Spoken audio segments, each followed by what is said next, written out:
This car factory in Enfield, North London, has become the most recent victim of the crisis in the automobile industry and ongoing recession. 5 days ago, the Visteon management announced that it was to be one of 3 factories that would close immediately. Outraged at the way they've been treated, the workers decided to occupy the factory. Tuesday afternoon, about 3/4 of an hour before our shift would end, they all asked us upstairs into one of the meeting rooms, and the administrating accountant said we'd all be made redundant. We wouldn't be needed to come in the next day. I felt awful. You know, just really sick. You know, I've seen grown men cry. We all have mortgages. You know, we have a young family to bring up. I don't know how we're going to cope. The workers here feel they've done more than their fair share to make the company successful. We've gone from 3 shifts to 2 shifts to single shifts, saved them money, and with so much as 6 minutes to 10 minutes, we was told that we haven't got a job and it's goodbye, thank you, have a nice life. Very upsetting. They are refusing to leave, stating that the Visteon management has violated its employment contract, which was agreed upon 9 years ago when Ford sold off the factory. Now it did belong to Ford first, then they bring Visteon with us. But we still got a Ford contract. That's what we are fighting for, because even our pension gone, anything. So we want to know where we stand. But the way I see it, if I'm a Ford Mirror Terms and Conditions employee, that includes redundancy and any redundancy programs that Ford have.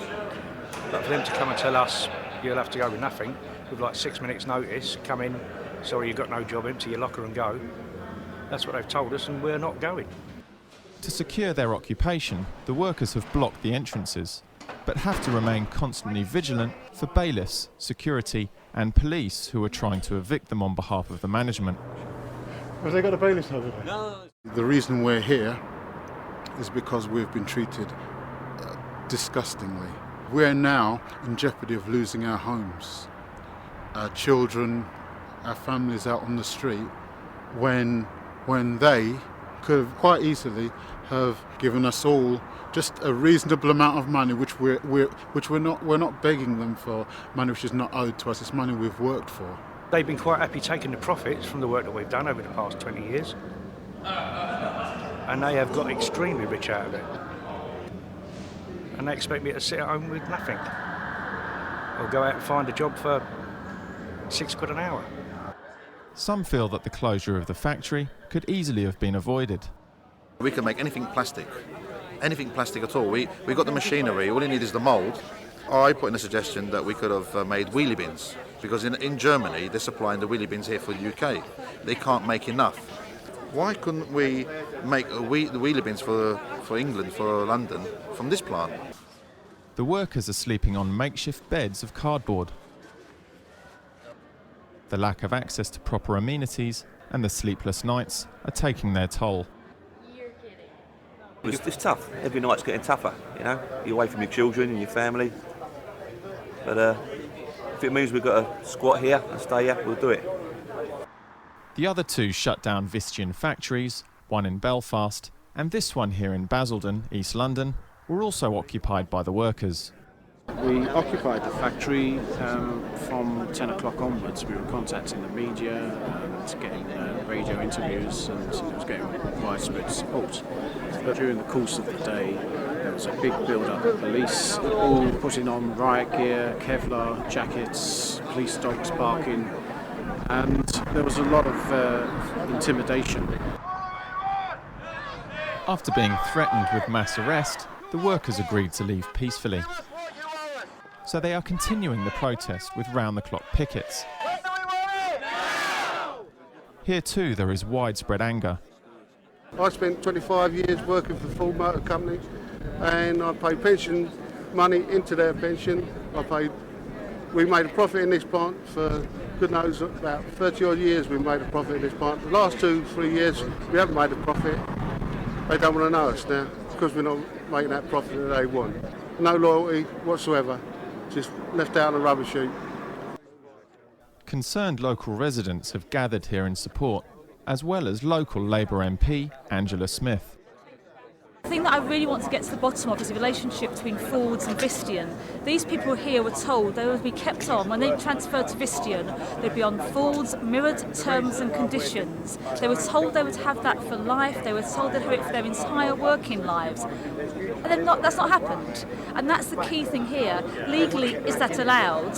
So it's what's legally right. There is also what is morally right here. Suspicions of foul play by the Visteon management has been confirmed by a new discovery.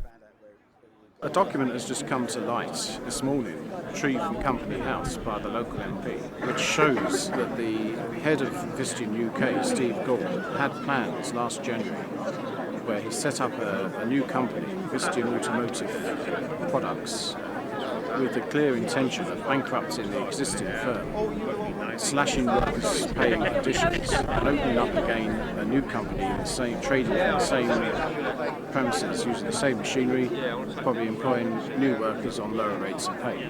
We believe from 2006, and maybe before that, they put a plan in place to arrive at this day that we've arrived at now.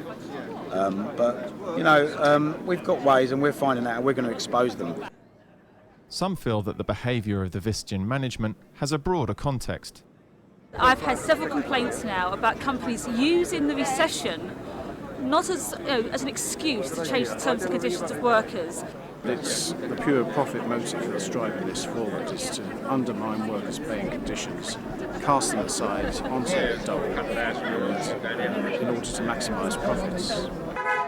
But morale at the two factories has been boosted by the support from surrounding communities. Their campaign has also struck a chord with other workers and trade unionists, many of whom are also fighting job cuts. Here at Enfield, visitors are donating money and food. We had a big collection in work today with the money we've spent on food, and we give them some pound notes. We brought down some sleeping bags yesterday, passing it up, you know, more the merrier. With all the collapses in the bank, there's too many people just thinking, oh, there's nothing you can do about it just because it's, international collapse of the bank. There is something you can do about it. It's about time someone stood up and did something, and this is people, people like these should be an inspiration for other people to go out and actually do something. There's going to be a lot of trade unionists that think who are going to be looking at this and looking at this as an example or to see how it goes. But also I think there's going to be a lot of employers going to be looking at this, and they're going to be looking at it in the opposite way to see what they can get away with. So this is why it's so important, and why we come down here, and why everyone needs to come down here. It's fantastic, great support we've been getting. I think that's what's kept us going, I think, on the roof, knowing that, we've got support out there. It's just really made the effort to carry on. We have made an influence to the wider public as well, because I'm sure the wider public know that it could be their battle another time.